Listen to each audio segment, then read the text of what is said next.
And we are live.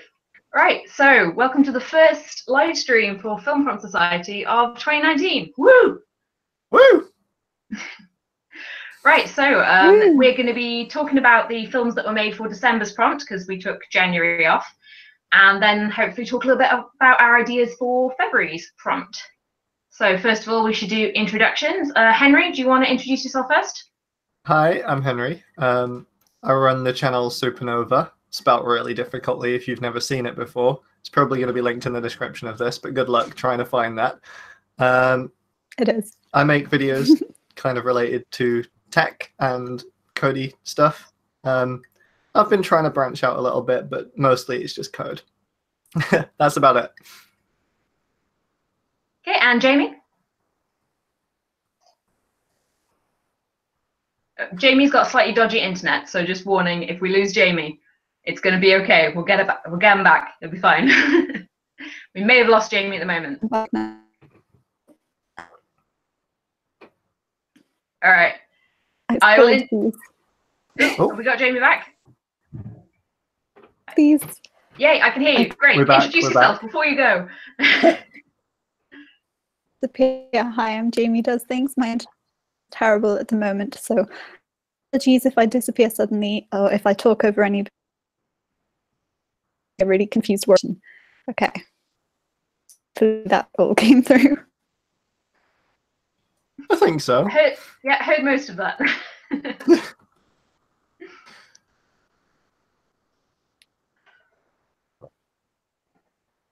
Cool.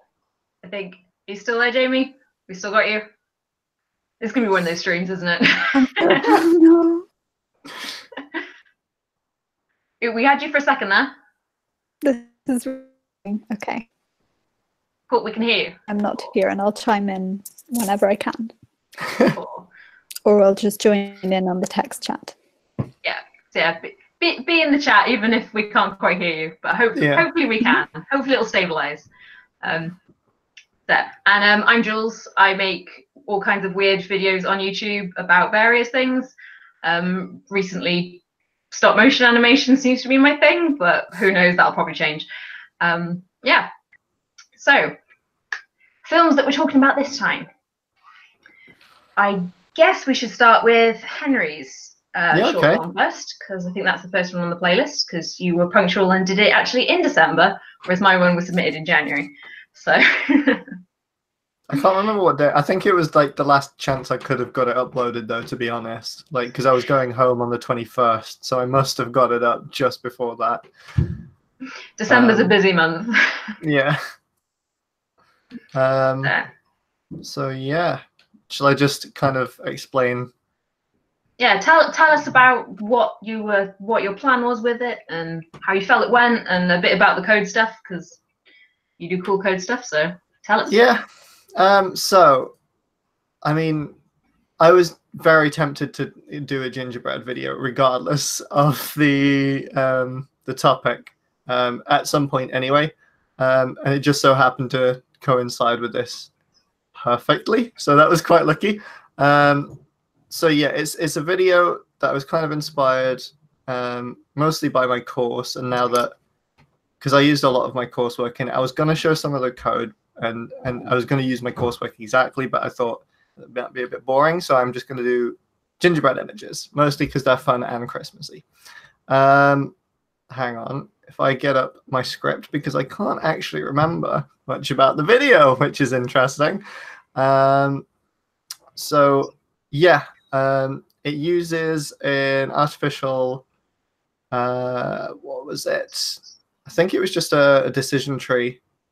Which is like a machine learning type of algorithm that is used to determine, well, first of all, learn through a load of images of gingerbread people and not gingerbread people, if they were that or not, based on various pixels in the images, and then it would take in another random image, so I could have passed it in anything, and then try and determine if that thing is in fact a gingerbread thing or not.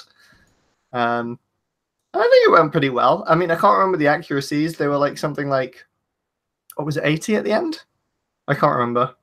Around that, yeah. Yeah, which I'm quite happy with because I've never really done image processing before. I've always been word processing and stuff like that.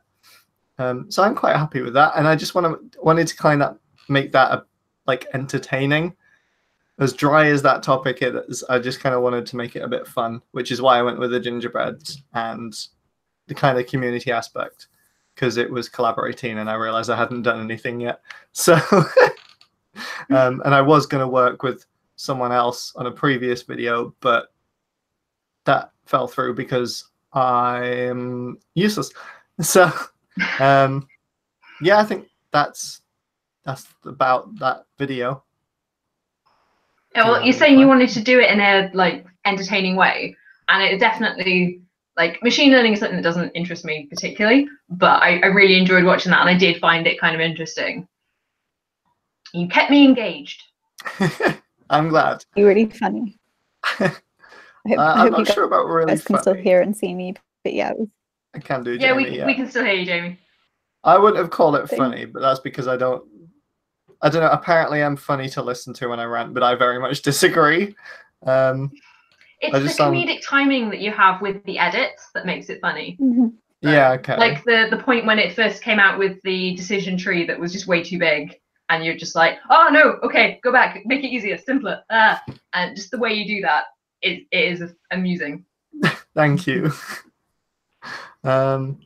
Yeah. I think when I'm hearing breaks in the conversation, but I don't know if there are actual breaks in the conversation. Go for it, Jamie. Probably just leave. Go for it, Jamie. Okay. I rewatched your video today that you had a little bit about spending time with family and friends, and you had your screen cap command of the US sitcom Friends, but you censored a certain friend, and I found that really amusing. I just couldn't look at him for that long after editing that video. So there's only so long that you can look at the Schwimmer's face. Mostly because of the character associated with him. I have nothing against David Schwimmer, minus the fact that he steals stuff from shops. Isn't that funny? But yeah, most of the time, like when I'm making it, I just kind of like shitpost and then, oh, sorry. Sorry, we're allowed minimal swearing. That's the one.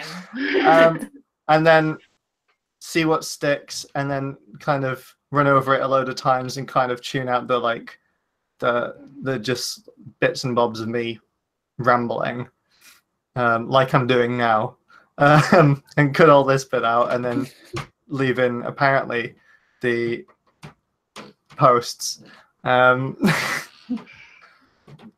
Yeah, thank you though.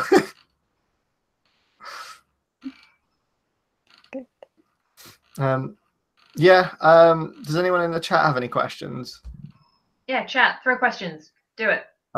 I like the way that you phrase things in ways that don't seem like a computer scientist would say, especially with Ugboy Gary.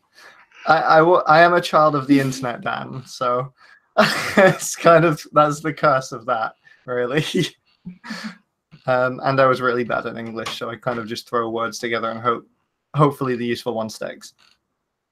We've got another question in the chat of what's an AI? Give me an in-depth description. Go. Do you want a real answer or like a dumb, stupid answer? Because I can give you both. Dumb, stupid answer first. Okay. It robot. It tell me do thing. God, that was difficult to get through that sentence. How close are we to Ultron? Nowhere near. Yeah. So, do you mind if I go on like a semi-rant? If that's okay. Okay. So like, yes, I can. First of all, I'll answer Dan's question. Yes, there's probably an AI out there that can help you find your genes. In fact, probably using something similar to what I use for the gingerbread person thing, to locate a gene. But yeah, so AI kind of gets thrown around a lot to mean just about anything on the BBCs and all that kind of stuff. So when they see something like AI learning faces, that it's kind of like a very leading headline, I guess, because it's not really, it's just running through the motions of like I mean, you can see exactly why it's doing what it's doing and what's happening. Like, there's nothing really special about it, but it's more fun to make really cool sensationalist headlines. Sorry, that was a semi-rant that was a lot less interesting than I hoped it to be. But but yeah, when you see things like, oh, the AI is learning people's faces and now we're gonna die, it's usually just someone's put a load of very pixelated images of a face through some maybe like a simple algorithm like a decision tree, and it goes, this person is whatever. It's nowhere near at the point that we can really use it for anything in like very substantial. I know they're trying to use it in airports at the moment for facial scanners to check to see if people are lying, which is a bit interesting. But and I know that it was some of the researchers from the university I went to that was working on that. So I don't know where I am with that one, but I mean, I think that's the depth of thing that we get into. Like, things like Deep Dream are not that complex. They're just using algorithms that already exist out there, and algorithms that if you were to read through, you could probably understand. Sorry, that was a completely mindless ramble. There's no structure to that. I hope that was enjoyable. Don't apologize. But yeah, I'm not sure. Jamie, was that an FPS business card I spotted? Yeah, it is. I hope I'm still in the right time frame. Okay, I may have to leave because I can't tell how far behind whether or not I'm missing parts. No, that's all right. If it's better for you, do you want to hop out of the stream and join in, just be in chat and watch the stream? Like, will it come through better on your internet that way that you can actually keep up? Oop, I think we've lost her. Oop, Jamie, you still there? Requiescat in patch, me, dude. Yep. Hey, sorry, I think yeah. Do you want to, go? Yeah, do you want to hop out and join in the chat then, so that you're able to follow along?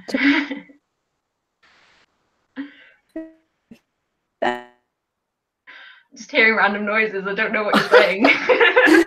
Jamie turned into a Dalek. What do we do? I will get it with a small handful of business cards. You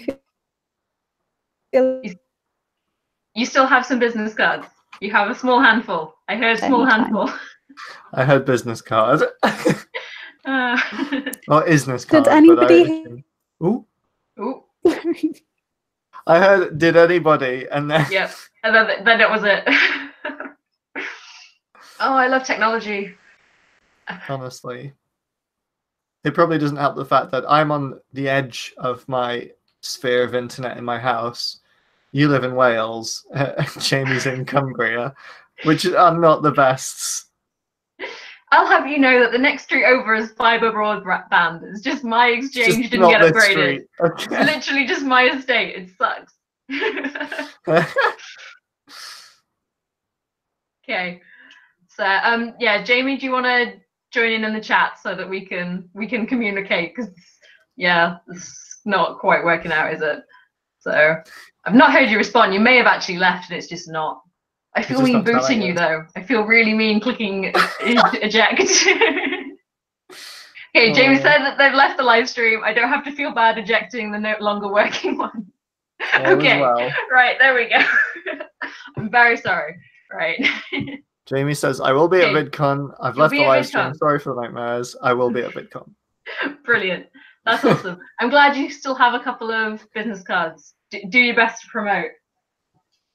I still. Oh God! Actually, yeah, I think I still have quite a few that I need to somehow get rid of.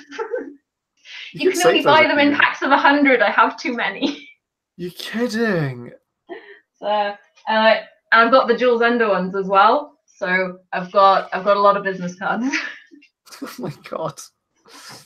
I will never be free. I've still got a couple of the business cards. But one that I want to keep for myself anyway, just because they're cool little business cards. Yeah. And some that I was just going to like dot around, but I did a really bad job of handing out my own business cards, let alone anyone else's business cards. I'm really sad that I'm not able to go to VidCon, but I have way too much work to do and no money. So, I really want to add, because this is my display of business cards I've collected from creative people, and I want to add to it, but I can't go to things where I can get them, and it's annoying. But hopefully by the summer, I will have a job, and therefore I will have the money, but not the time to go to these things. Hopefully, yeah. But James just said, sorry about that, everyone. I wanted to say that I'll be at VidCon this weekend, and I have a small number of FPS business cards if you'd like to come and collect one to motivate you / chat about FPS. Cool. Do that. Yeah. Promote the heck out of it. I hope me accidentally swearing didn't get broadcast. I didn't notice if it did. So far we're at the 1 swear counter. So. Oh, what? I didn't hear what. I didn't even notice. Oh God, we do need a little like a money jar to donate to every time this happens. Because I'm really bad for it. I did it in my office the other day. I was like, oh God damn it. I'm pretty good at self-censoring. Like I've got a lot of younger family members that I just go into that mode when I'm like live streaming and things like that, and usually that means I don't swear. So occasionally I do slip up, but I got quite good at it when I was teaching, even though I did slip up a couple of times while teaching, but only one kid noticed, and that's fine. So shall we let's roll video, the conversation back. Do we have any more questions about Henry's video? Ooh. So before we the chat's move on. Disconnected for me for whatever reason, so I can't read the chat at the moment. But fair enough. I can say there is nothing currently in the chat about questions about your video, unless they got lost. But not currently displayed on my screen. I'm trying to think if I have any questions, or I was wondering how long did that take? How long did that take to run? Because I know like some of the things you've run, you've had to like leave your computer running while it does a thing. Is this one of those ones that kind of just sorts out quickly, or is it a leave to process kind of job? I deliberately made it so the number of the reason I said 30 pixels by 30 pixels is because I knew I was going to deal, like, were I to suggest anything larger, I'd be dealing with a lot of information, and that would have taken forever. So I deliberately said 30 by 30 just to keep it small. As well as that,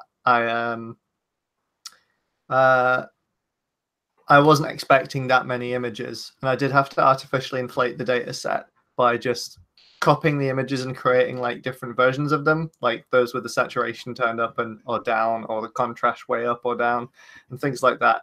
Oh, and rotated as well. But so I was quite. It was quite a small data set deliberately to make sure that I didn't have to sit there for ages. In terms of timescale, I think writing the code and processing the images was a lot, and in fact, in writing the script for that whole thing was a lot faster than editing the video itself. But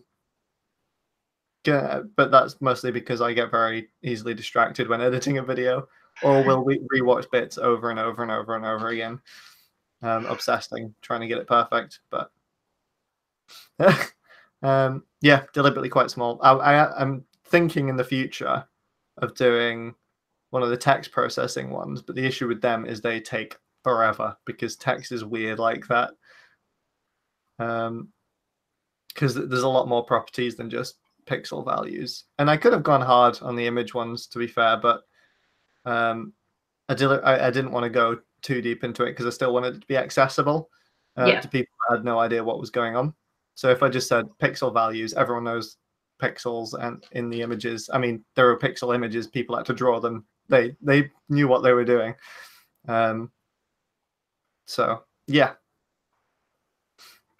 Cool. So we've had can you still not see the chat, Henry? I can't know for whatever reason. Cool. So we've had Dan's offered to join in on the stream. Ooh. If you yeah, I can send you the link, Dan, if you want to jump in for a little bit. And Jamie wants to, after we've talked about the films, talk about some stuff about the future of FPS, and has implied that they have some ideas and queries. So I'm intrigued. So exciting. Ooh, and Jamie's just added, so I was wondering if you do more sort of large concept videos in future. I really enjoy your experiments, but I think it would be cool to apply the format to something like a not social experiment, but something outlandish.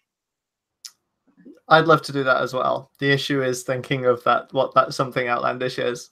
At some point, I will go through what my master's dissertation was on in a nowhere near as dry way as it was presented to my lecturers when I was doing it. And try and make that entertaining, where I am enlisting the help of some online amateur poets. So that should be interesting. I've been going around everyone who I know writes poetry and being like, can you send me some of your poems, please? Just going to teach them to an AI. And hopefully use that for my analysis algorithm that I used. And hopefully use that to create a program that will generate poetry by itself. But that's very pie in the sky at this moment. Hello. Hello, welcome. Dan. Is my mic working? Yes, Your we mic's can hear you. perfect. Good. Sorry about my attire. That's all right. It's Keeping okay, it you were casual. very square to me. Yeah, I just had a shower, so I will try and not be too sweaty and not make too much noise with my spaghetti, which rhymes. So Terrifying. I am also very sweaty, so I apologize if that comes off. I deliberately turned off the light because my face was shining. Like, Just turning your volume down a little bit, Dan, just because it's very bassy, and it's just adjusting it a little bit. it's so full. sorry about that. Like I've been basically what I've done is, because I have a quiet voice naturally, I'm running this through an emulator thing that changes my microphone to a speaker as it's registered, and then increases the volume. But because it's technically using my actual real speakers, it's using the settings I have on that, so it made the bass really, really deep. Mm. Oh, wow. Fair I enough. had to fix it. So, if anybody who's watching, because I'm obviously hearing this through not the stream itself, through the Hangouts, Google Hangout that we've got set up. If anyone, like Jamie, let me know if everyone's volumes are sounding okay, because I've just tweaked, so I don't want to have accidentally muted someone. So let me know if I did something wrong. Dan, do you want to introduce yourself? And just at a meatball, how would you do that? After you finished eating that mouthful of food, would you like to introduce yourself? No pressure. There we go. Right, I'm Dan. I don't really make videos much, but when I do, they're like 3 seconds long and usually a meme.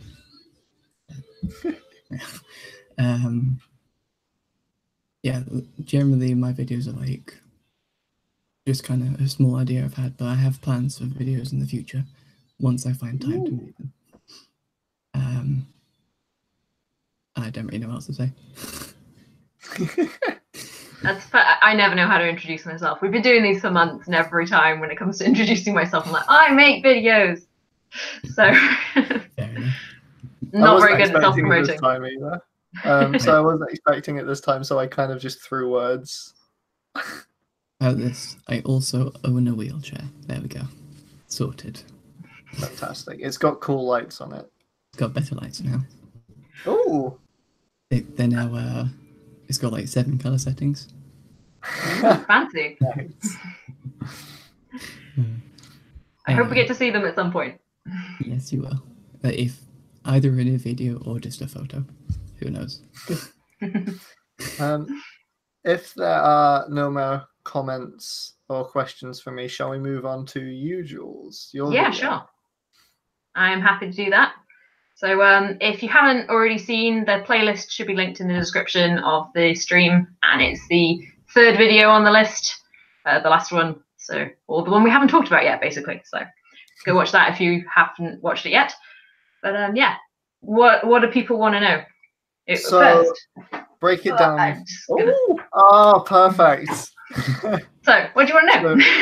So, would you break it down for us? So what was the concept? And I mean, what I know this is going to be a really he tried his best there. This is going to be a really stupid question, but what was the prompt? No, I know what the prompt was. What prompted you to do exactly what you did? See, this is difficult now because it was a few months ago, whereas normally these are quite fresh in my memory. I did some like brainstorming of ideas. But yeah, I wanted to do another stop motion because I did a few in the summer and hadn't done one since. And I fancied making something that was a bit more ambitious. So yeah, I like the idea of a gingerbread man running away from being eaten was the idea I had. And kind of limiting it to only having one prop I had to animate. And then using myself potentially in it, what I could do with that. And that's kind of how I ended up with the story I had. I'm just watching it now. I haven't prepared for this, as you can tell. So where did the idea for it to be a horror, or kind of like a spooky thriller, come from? Were you still running off those vibes from October? That's just the vibes of me. I like things that are a bit twisted. Like whenever I wrote stories in high school, like they were often seemed innocent and then turned out to be really disturbing. Like I don't know what that says about me. Honestly, I'm surprised I never got like interviewed to check I was okay at school with the kind of stories I used to write. But as someone who's had that interview, it's not a fun experience. Well, I mean, yeah, we're lucky that none of us had those people at school, because that's everywhere now. Like, yeah, there was one of these kids that did something. What was it in the school that I taught at? They were like, they wrote their code, but it was telling a story. It was like a choose your own adventure, but it was really like. Okay, like I'm the thing is, as a kid, you don't really have that filter of like this is a bit far, isn't it? You just go there because you think that like I think because especially at that sort of age, like when you starting to get into like I was like 14, I went through my Stephen King phase. Like you don't really realize what's age appropriate for you, if that makes sense. Yeah. So it's like we'll just end it with like some horrible triggering stuff. And that's fine because it's not real and it doesn't matter when Jamie has asked what software I use to connect the camera to my laptop and take the photos. So I also did a behind the scenes video on my channel about how I made part of the video. And you can see in that I'm using my laptop to take the pictures. But the software I use is the stuff that comes free with Canon. So it's just their built-in basic software that you can connect your camera to a computer and then take pictures through it. So rather than storing it on the SD card, it goes straight to your computer. And it also then has the bonus of you don't need to touch the camera to take pictures. You can use the computer to do it. So then you don't have the chance of slightly moving the camera when you're pressing the shutter button. That's cool. So it was just the stuff that came with my camera, basically. I'm sure there are other ones out there that are free that you could use with a different camera. But I just used what came with my camera. So, yeah. What was the name of the gingerbread person? Did we come up with a name? I didn't name him. I do remember a name being tossed around on the server. Yeah, I've gone blank. I could have a look on the server and see what it was. But I'm not quite sure where it would have been. If you were to look at them right now. Okay, there's Pablo, Frederique, and Thompson. Thompson I quite like. If you were to look at them right now as the parent of this gingerbread person, what would you call them? Henry, you're I'm not good at naming things. I just want to point out, Henry, you're the one. He's just the gingerbread man to me. So. What was that, Dan? Sorry? So I just want to say, just to point out, you're the one who came up with the name Thompson, so I'm not surprised you like it. Whoops. I've just typed in, was it in the off-topic one, or was it in the... I can't remember. Yeah, I had a quick look, but I don't want to... I'm not very good at looking through written language while speaking or hearing verbal language. I can't process it, so I'm going to end up just zoning out of the stream. So I honestly just typed your name into the Discord.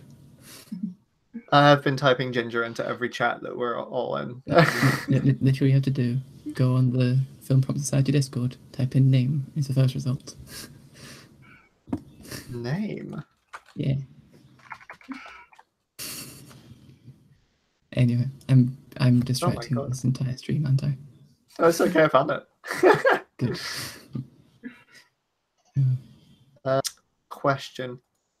I had a question actually. Oh, go on, Dan. You go first. It's not a very helpful question, so you go first.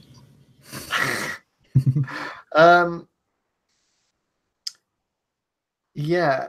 Do you plan on using the prop? I don't know why I had this like thought that you at some point of a film using every single one of your props that you've made so far.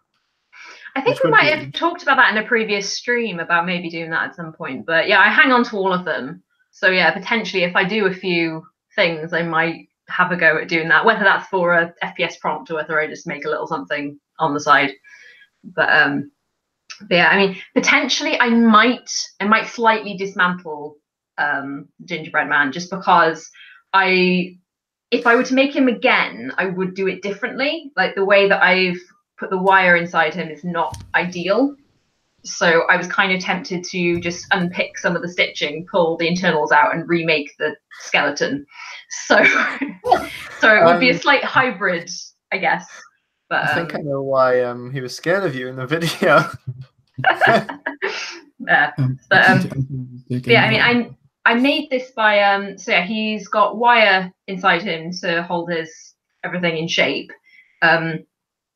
I did a loop of wire for his head, but then I just did single wires going into the arms and the legs, and it just means that it's quite difficult, specifically the arms. Like there's no wire all the way down there because the wires got bent. Yeah. And it was quite difficult to actually make, because I wanted to be able to have his hand like come up to his face and kind of be in horror, but it wouldn't stay there. So I wasn't able to do that, which is a bit frustrating. So if I were doing it again, I would do a loop for every part and have wire either out of the externals so that he was a bit more maneuverable and solid. But yeah, his feet worked out quite nicely because I have some modeling clay that I wasn't using, so he's got clay in his feet to weight them so that he can stand up. Yeah, that's actually I like that. That's quite good. So he doesn't stand up with his feet together, but when they're separate, he stands up all right. So. So like, I love him. For the walking animations, I'm thinking about it now. Were there any points where his legs were perfectly straight in the walking animations or in the film? Straight as in like together in the middle of a step, you mean? Yeah. Well, I was going to ask, how do you make him stand up? But you kind of answered that with the clay. That's cool. It was whenever he was running, he always had his feet slightly apart because he wasn't stable enough. So yeah, like when he was standing still at the end, he was leaning against the box that I was against.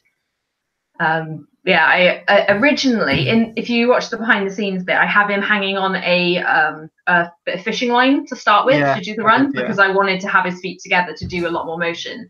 But then I made a decision. I quite like stop motion that looks more jerky. I kind of like how that looks, unless you're trying to make it look fluid, which I'm not because I'm not that good. So I did. It was done on 3s rather than on 2s. So each image is there for 3 frames. And then the way that worked out, his legs were always at full distance apart for a space to get across the screen in the time I wanted and everything. So it all kind of just worked out all right, and I didn't need the wire. But originally, I was also comes back to his skeleton not being maneuverable enough. I was wanting to have like his knees bent and things and try and get it look like a proper run rather than just like a straight-legged running. But yeah, it wasn't really possible to hold him solidly in that position. I kind of liked the straight legs, like waddling thing. Yeah, it's quite cute. It works for the character. So one thought that like just came by me, I was like, you've done a really good job of making him seem cuddly, even though he's filled with clay and wire. Oh, Thank you. I was going to say he looks very fluffy inside and not full of wire and clay. Well, he does have some stuffing as well. So okay, there is some love in there. On a scale of 1 to 10, with 10 being like ridiculously cuddly, and 0 being a rock, where is he? I'd say maybe a 4. Okay. Oh, It's not too bad. His feet are pretty much like a rock. So the upper half is very squishy. So I was going to say he looks. Just gonna. There we go. So. Oh, does that rotate? So this is the advantage of felt, because the friction just holds everything on. Like everything is not connected. Oh, that's fantastic. Oh. He's like a Mr. Potato Head. Exactly. So you can just make all the different facial expressions. I did plan on doing eyebrows for adding more expression, but his head's not really big enough to fit it all in, so just didn't bother. I have an important question. Yes. When you got your letter from Pixar, what did you reply with? Oh, if only. If only. I mean, to be fair, part of why I do this is because I started doing some really basic stop motion a few years ago and then didn't really fiddle with it and do anything. So I was like, it's a lot of effort. I don't really have time. And then Aardman in Bristol, not far from me, were hiring stop motion animators. And I was just like, and they were like, show us your show reel. I'm like, I don't have one because I didn't do anything. So, in case Aardman are hiring again. I thought you were going to say Aardman came up to me and they were like, yeah, you're hired. No. And I turned them down because I'm busy with Film Camp Society. If you're wondering who's responsible for all the Wallace and Gromit movies, we found her. In my dreams. So I am on the mailing list for as a film that Guillermo del Toro is doing of Pinocchio that's a stop motion. And it wasn't clear whether it was being made in America or the UK in their information, so I'm just on the mailing list for when their jobs go up, just on the off chance. But it probably is filming in America. But we'll find. We'll see. You got to go for these things, right? Yeah, that's really cool. The Kubo and the Two Strings too. Directed right, I think. by... Jamie has put a few questions in the chat that I haven't got to yet. So. Looking for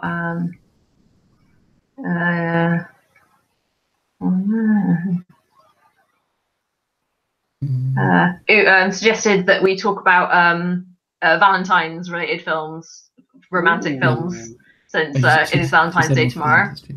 So she said more for the end of the stream, but yes. Yeah, and then popping off because internet isn't doing very well. So stupid internet. Always causing trouble. It's the hills and the Lake District. Yeah. It got too uppity now that it knows it's a World Heritage site. It is now too good for internet. I'm the only person here who has good internet, and I have a terrible camera that lags all the time. So there we go. So it all balances out. It's fine. It's because my dad was annoyed about the fact I didn't have a camera on my computer, so he bought one from Poundland, and it turns out that it uses something whatever was before USB 2.0. But the way they've made it work is like it's actually slower than less than USB 2.0. So as a result, if I've got any form of program running on my computer, it just runs at about 10 frames a second. And then if you've got everything closed except for the camera, 60. That's incredible. Makes sense. It's also in 720p, so I've got to get rid of it immediately. I have a question for Dan. Ooh. What? Dan, I know this is cruel to put you on the spot like this. It's okay. I'm already naked, basically. But when someone says Gingerbread House to you, yes, what ideas did you have to make? Did you think of anything? And if so, or if not, what ideas are you thinking now? I had a few ideas when it initially came up, like kind of generally just like I wanted to expand on the concept of just a gingerbread house. That when you think of a house, you think of a place where something lives. So I was thinking like something to do with the life of a gingerbread man. But the trouble is I don't physically have any time at the moment. So yeah, that would be more of a long-term project if I was going to make a full feature film. It's not going to happen anytime soon.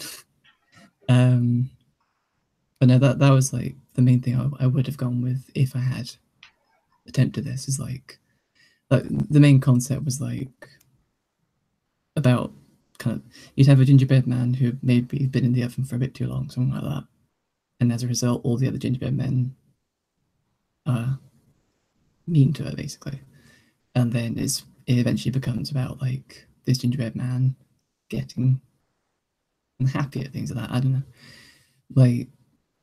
Most of it was going to be sort of comedy with a bit of happiness in it, but then I thought, wait a minute, this is getting too complicated. I have work to do. I have 3 deadlines coming up. I can't do this. But even that idea sounds really good. Like if you'd have just had a video of you saying that, I'd have been quite happy watching that video. It tells a story. Yeah, that is one thing. There's one thing I've been thinking of doing with these, because I do actually want to attempt some of these challenges.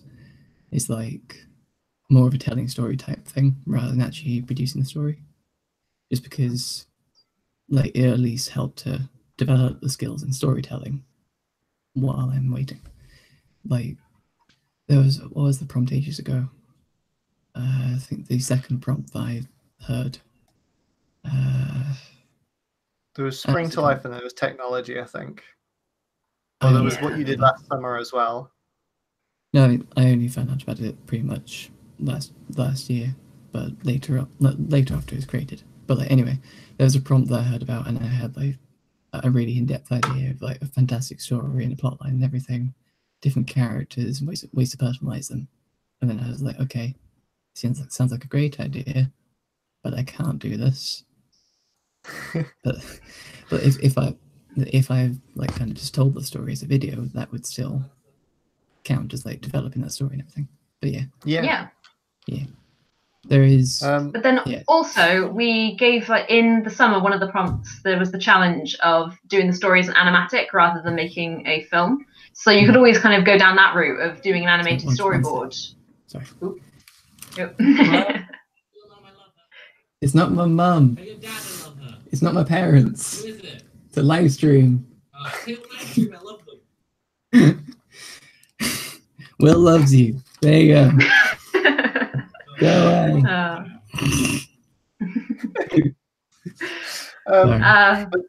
That did sound like a really good idea, Dan. Thank you. Sorry, that was my housemate. It's okay. The trouble with having housemates. Yes. Yeah, I've just like locked my boyfriend out of this room. So. I've told my housemate, do not come near this room until I'm ready, because he would happily just walk in and throw himself onto the bed, and just like kicking everything on his way in. One of the many reasons why I'm thinking of living on my own next year.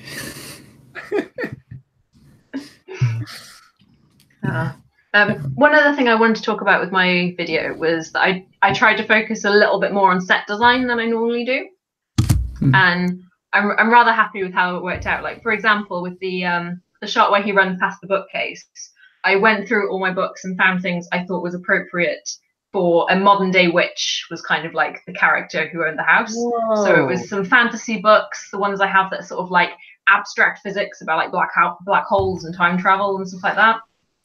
And I tried to make that kind of fit with the character and kind of show a little bit about that character. That is so cool. I didn't notice. I'm sorry. I'm very oblivious to these things. And also, in the background of one of the shots when the gingerbread man's looking around the kitchen, you can see my Hermione wand on the worktop. That's so cool. I'm gonna have to rewatch that. I'm just looking back. I love the fact that one of the books is literally just the magicians.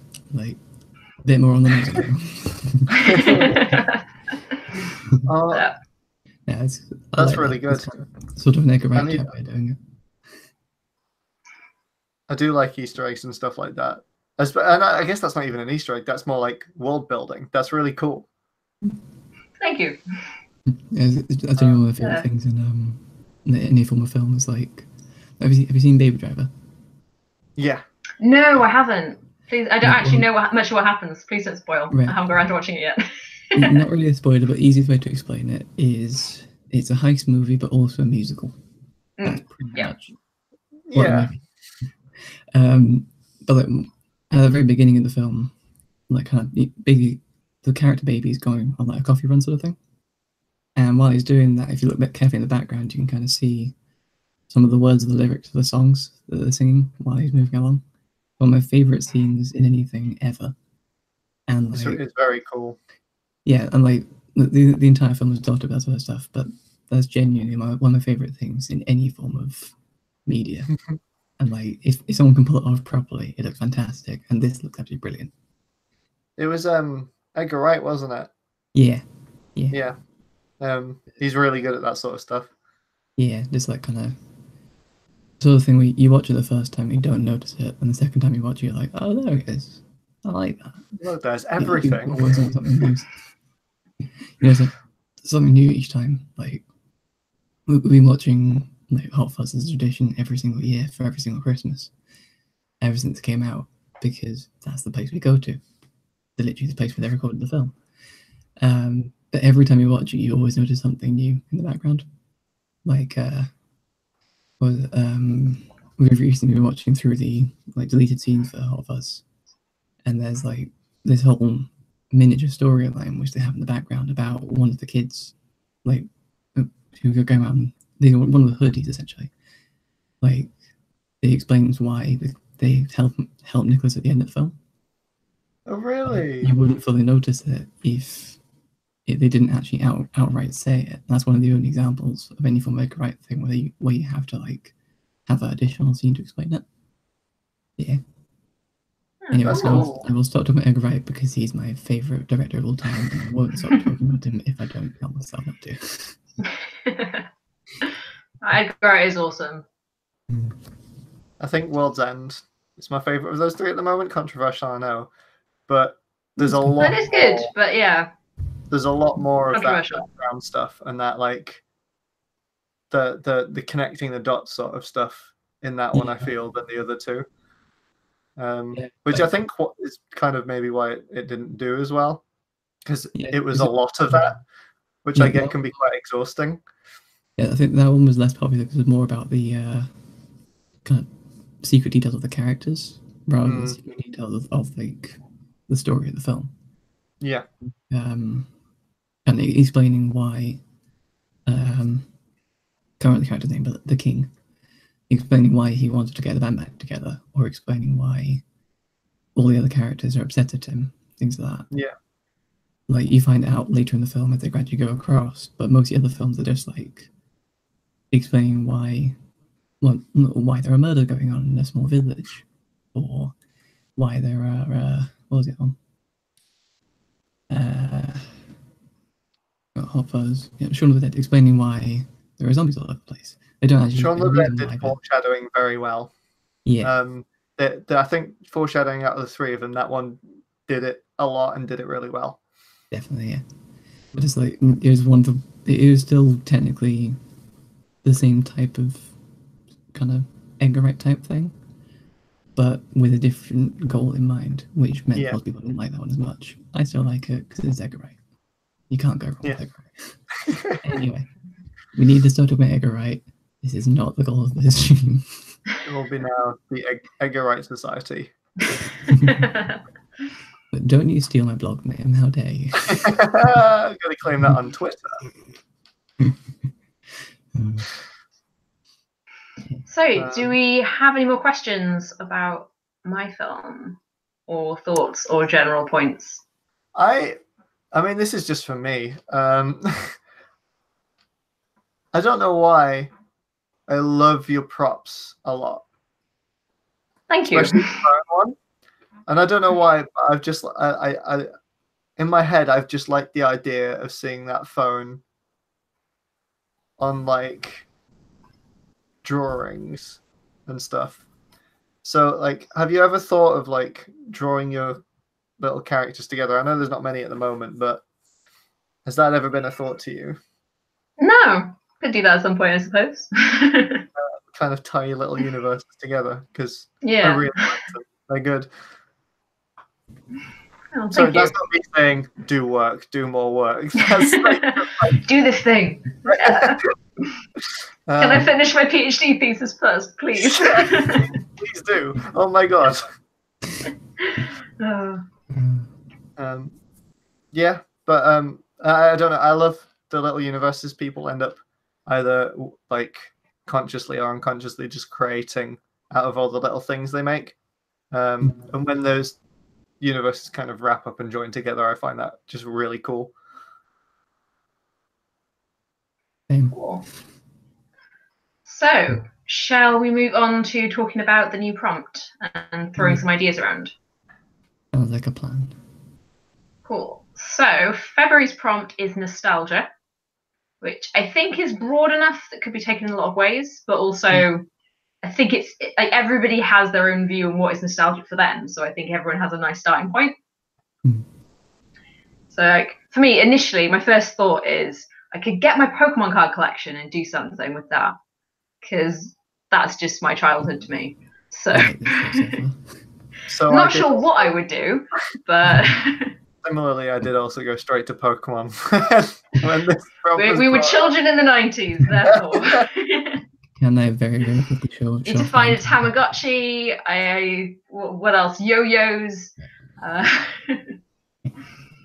I did find my yo-yo a few years ago, and immediately was like, "Oh, amazing!" and just went to like throw it down to a sleeper, and like the plastic had obviously degraded, so it just snapped in half, and the two halves just flew in different directions across my room. So yeah, that's dead. I'm just gonna keep pointing at that. Yeah, he's right there. He's been watching the whole time with the cool shades. He's the biggest fan. I've been staring. I've done my own art. I win. There we go. Can I very, very quickly show off my entire Pokemon card collection? It's very important. Good lord. Of course. There you go. Yay! You are a Pokemon master. Yeah, I never got into collecting them, but then I got 2 cards from McDonald's because they had too many things for the Happy Meals, so they gave them for free. But now I have 2 Cutie-Flies. I would just like to say, this is the blast from the past of my Pokemon card collection. So it's in a Rugrats the Movie folder. Damn it! And it's all nicely organised. Because I was like this as a child. Let me go and get you mine, because I've got mine. I went into my loft at home and got it a couple of years ago, and it's been sat in my wardrobe since. 1 second. See, there we go. This is nostalgia. We're just going to show off our childhood things. Like, I mean, I have a small collection, a very small Pikachu. Right here. I'm not sure if you can see them. Oh my god. That corner of the room's very interesting, Dan. see, I'm just staring at K9. So. It's literally one shelf. I have R2D2, K9, what's the name? Jean Grey, 5 tiny Pikachu, 2 copies of Doom. 2? Yes. One is not enough, clearly.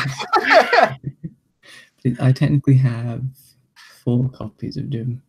Okay. If you count PC version and also like a box version of the game I already own. and then finally NBA Hang Time. That's that entire Oh yeah. Just NBA Hang Time in there. Sorry. So this is the little wine box that my mum gave us when we were little. She goes, "Oh, keep all your keepsakes in there because you want them at some point." And I think somewhere on this, well, there's a drawing of a cowboy that I did. If you notice, he's got big, strong muscles. And I think somewhere on here is America written. Oh yeah, spelt wrong. There. I'm not sure if you can read that. It's America spelt with a K. Very good. We were very excited. But inside this, no, this was when I was a wee bab. Okay. Inside this are a couple of cards. I've got Simpsons Top Trumps. Amazing. this many fake Yu-Gi-Oh cards. Mm-hmm. They're all knockoff ones. Do you remember when it was just after they were releasing Pokemon cards and about after the first movie, and they're releasing Pokemon the anime card specifically. Vaguely, and I've got a load of those, which has the Pokemon, and then on the back has a Pokedex entry, and I've got this many of those. And now I'm going to struggle to hold all the Pokemon cards here because I did have some of those in this folder, but I do not have them any longer. I must have decided they weren't worth keeping. Oh, what? They were my I've just favorite. discovered in here I have some Spectrobes cards. Oh my! I didn't realize I even still had these. Like, I don't have Spectrobes anymore. I sold that game. So here's my Pokemon cards from when I was a wee bab. There's a couple. I think there's something like 200, 300 there. And some marbles. Oh my god, I'm finding all kinds of crap in here. There's a Jigglypuff marble. While you talk about Pokemon stuff, I'm going to very quickly grab something that's highly important, and then that should probably be the last thing you talk about because this has gone on too long. I'm just going to call this section of the video 90s nostalgia and inspiration. I mean, that's kind of the point of the next prompt, isn't it? Yeah, like I have no idea what I'm going to do with this. I just know I don't have an awful lot of time right now, so I need to come up with something that I can come up with the idea, film it, and edit it in an afternoon. Yeah. So I need something that's not really going to do much in the way of complex storytelling. So I'm not 100% certain what I'm going to do, but it might end up being more down the trying to do nice cinematography and sort of doing a sort of aesthetic sort of video. Yeah. Rather than try and do any kind of narrative. Just to sort of, do something, make something, but it's not going to be as fancy as some of the other videos I've done. But, I feel like we've missed an entire conversation. We're just discussing kind of what we want to work towards for this next prompt. Okay. I just want to very quickly say this is, I think, important. This is the controller Sega Bass Fishing. Oh my good Christ. Fair play. Oh, that does not sound good through your microphone, just saying. That was painful. Crispy. Now all I need to do is buy a Dreamcast so I can actually use it. That's the entire nostalgia. That is the point. Gaming nostalgia, I could do something with that. I've got, in our living room, we have like our main TV with like the new console, the Switch and the PlayStation 4 on, but then we have a smaller TV with PlayStation 2, N64 and GameCube connected to it. So I suppose I could do something with that. So I've got a Sinclair ZX Spectrum in the living room. Ooh. It makes a lot of noise when you turn it on. I can imagine. I will give you $1 for it, please. One shiny dollar. That's an interesting one. It's rare.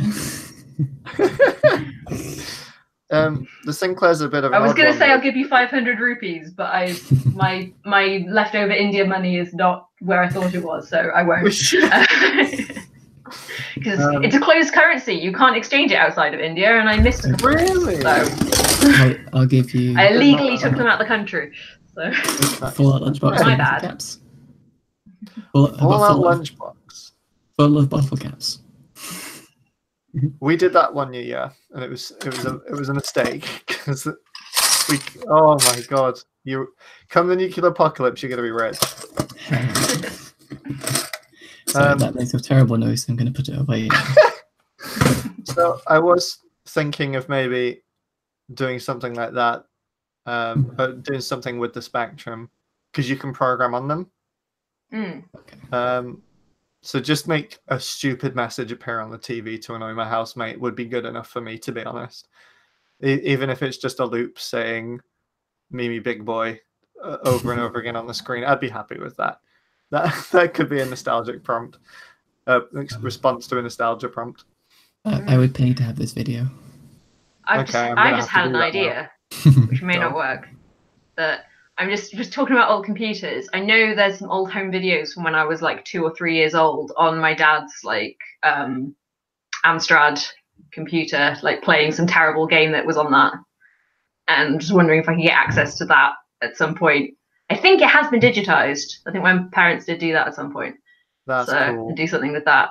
But also, I know an awful lot of like the home video stuff. I'm there in like just a vest and pants or something because I'm a child. So Yeah. can't remember if that one was. So yeah, this is the issue. And, I might look into that. That could be interesting. Just a thought. But It could be interesting.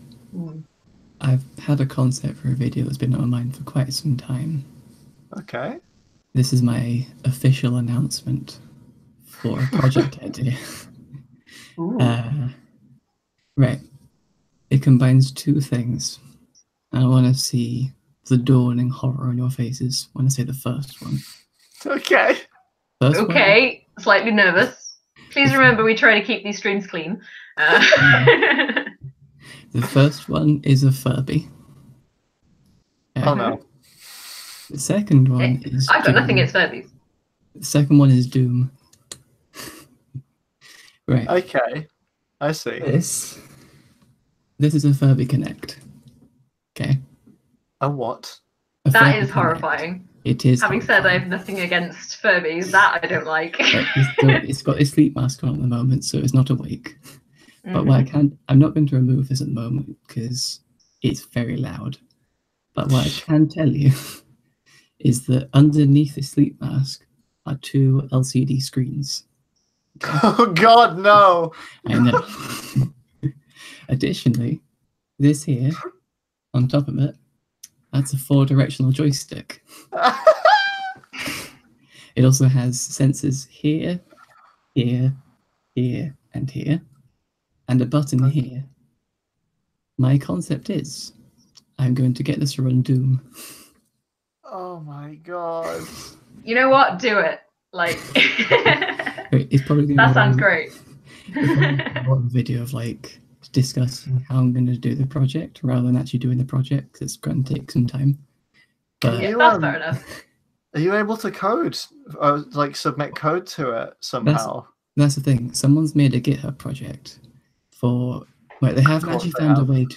They haven't fully found a way to inject code into it yet. But they have found methods of like, and making it play different animations on the screen.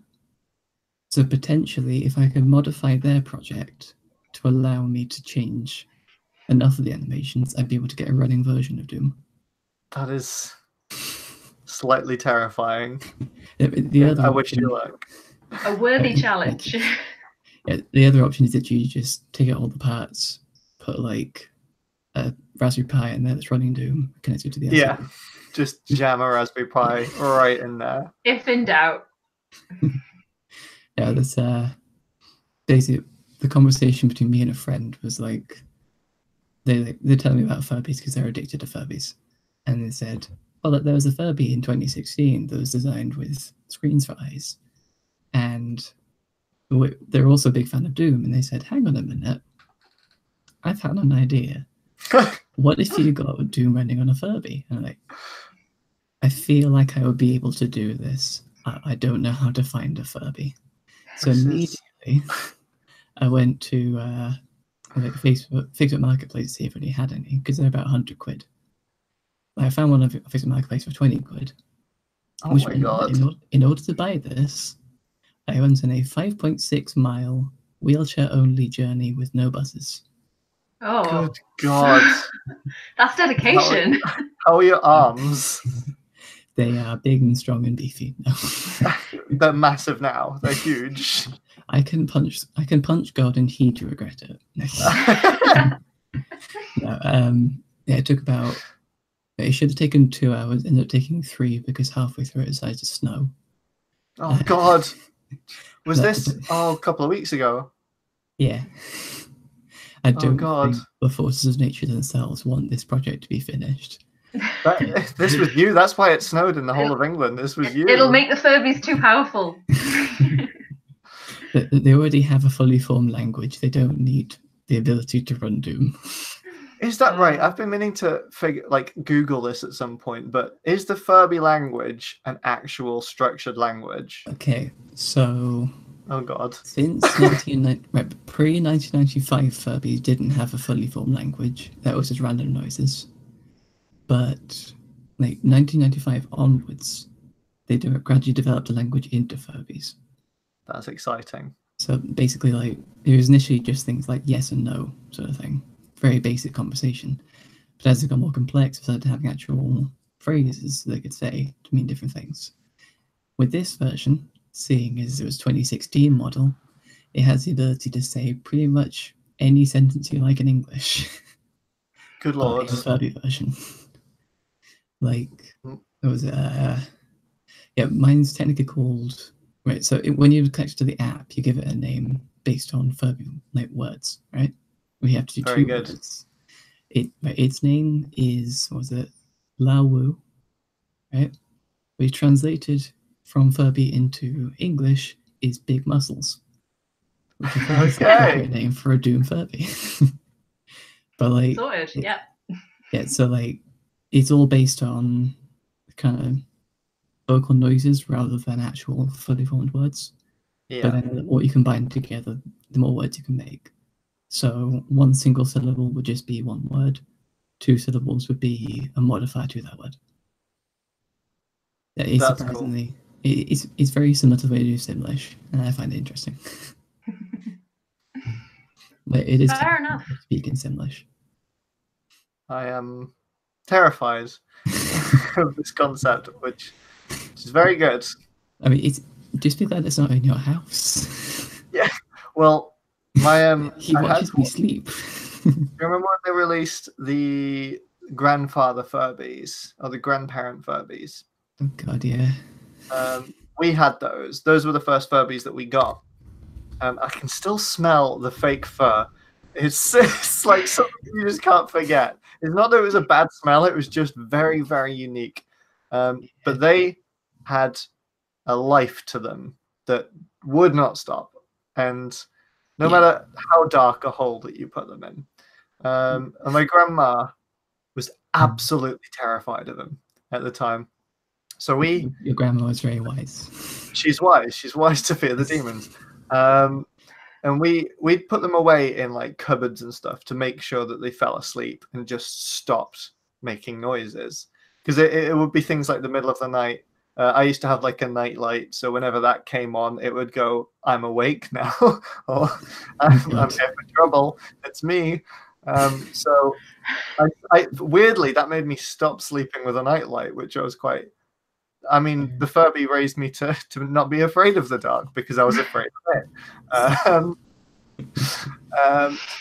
And yeah, so we hid these in our wardrobe, and we got new wardrobes with the doors like shut completely, like no gaps between them, with like little magnetic handles that kind of sealed the demons away. And my grandma was this feels like a modern. So this feels like a modern retelling of a Pandora's box. It is, yeah. But my grandma was tidying because whenever she'd look after us a lot because our mum was super busy with work and stuff because big business boss. And my grandma would come over and take care of us. And while she was there, she'd often like, "Oh, I'll just tidy around the house. Just do these things." And she'd wander into our rooms, which was a big mistake because she'd go into the wardrobes and the second the door opened, they'd just scream at her. To which one time she did throw one behind the wardrobe because she just didn't like them that much. Like I've never seen her react violently in any sort of way, but when they were around, she did.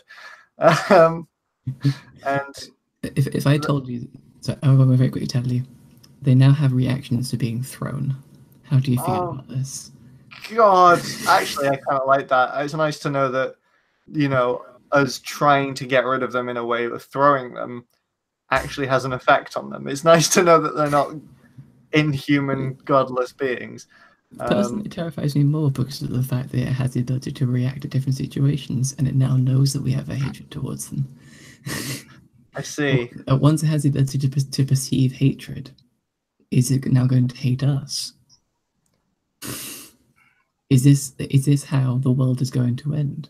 I'd like to take back my pure comments. hatred towards Furbies? I'd like to take back my comments on AI previously and say we're there and we're gonna die. But yeah, that Furby stopped being scary for me when my friend who was absolutely terrified for them, grabbed hold of its eyelids and shoved them so far underneath his eyes that like he couldn't blink properly. And so, and every time I saw it look at me, I laughed.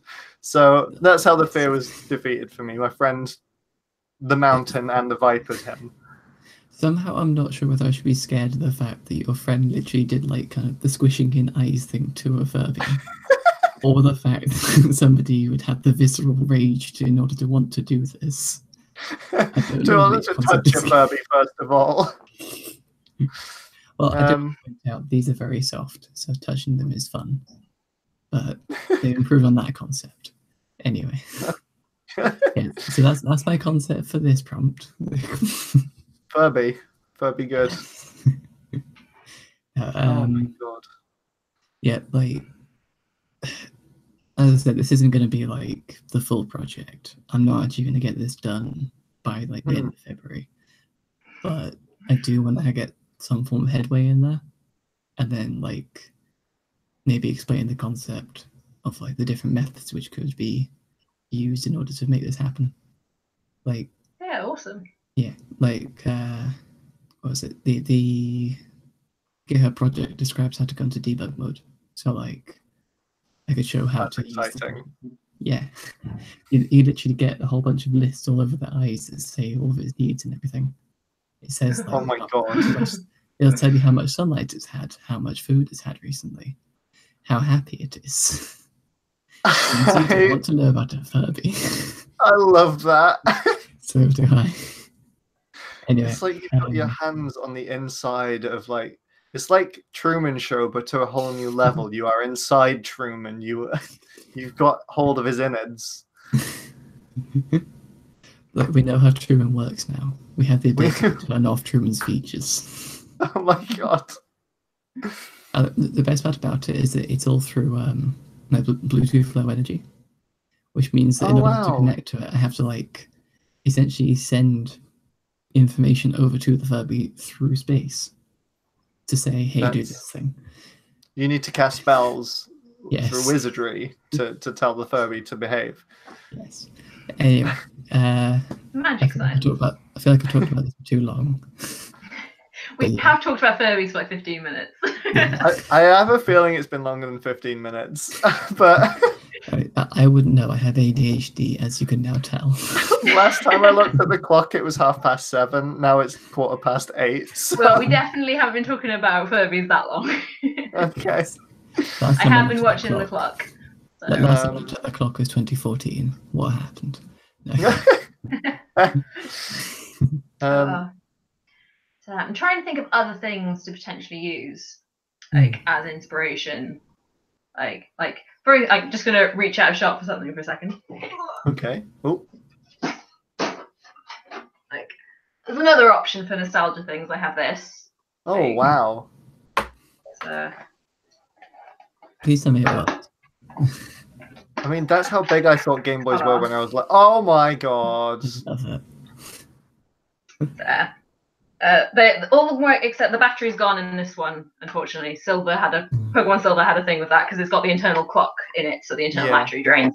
I do have the fancy screwdrivers to access Nintendo things, but we've had a look inside. We need to get like really specific batteries to replace and do some soldering. And I don't have a soldering iron. My dad does, so I might go and borrow his garage at some point. But sorry, this is gonna be loud. Apologies. So. What does work is a lot of sellotape, which I've used on Pokemon Yellow, but I would like to. We've got a few because my boyfriend's got quite a lot of old Game Boy games, and a couple of those the batteries are gone as well. So we were gonna. Yeah. You can buy like on Amazon like a batch of them with like the right connectors for attaching into Game Boy cartridges. So we were just gonna buy a pack of those and just have a soldering session at some point. Yeah. So. Just fix them all up. Yeah, because the batteries only got 15 years or so on them, haven't they? Yeah, so they're all starting to go at this point. But ones you haven't used as much seem to do better. But yeah, my Pokemon Gold lasted until a couple of years ago, and then that finally went. But I didn't play on that one much. It was all about Pokemon Yellow for me, mostly because well, when I was little, I was really stupid. Didn't realize anything about type matchups or that levels matter or that there was a whole world after Brock. So that's probably why that one battery died hard and fast. Yeah. Wait, one sec, just going out a shot again. Is it the only copy of Pokemon that I physically own is Pokemon Blue? Oh wow. When I played Pokemon Yellow, I knew quite a lot of stuff because I had this. Yes. Which I think still has like notes in it of like me writing down plans of what I was going to do and like routes through dungeons and stuff. That's so. Cool. You kept that in good condition as well. Yeah, it's not too bad actually. Like it's not. It's a bit worn on the spine, but it's handling it. It's doing all right. So I've got an old it's got like a little like Pokedex in the back for you to record the Pokemon you have. That's cool. I've done this, but I've Tipexed out the ticks that I've made because I've obviously restarted to save. God. I've just gone through just Tipex everywhere. I have a PlayStation 1 sheet book on my shelf behind me that is not doing well at all. And I got that maybe 1999. And it is not okay. In fact, I'll get it. I'll try and make sure it doesn't collapse on the way over here. I'm wondering when I actually got this, to be honest.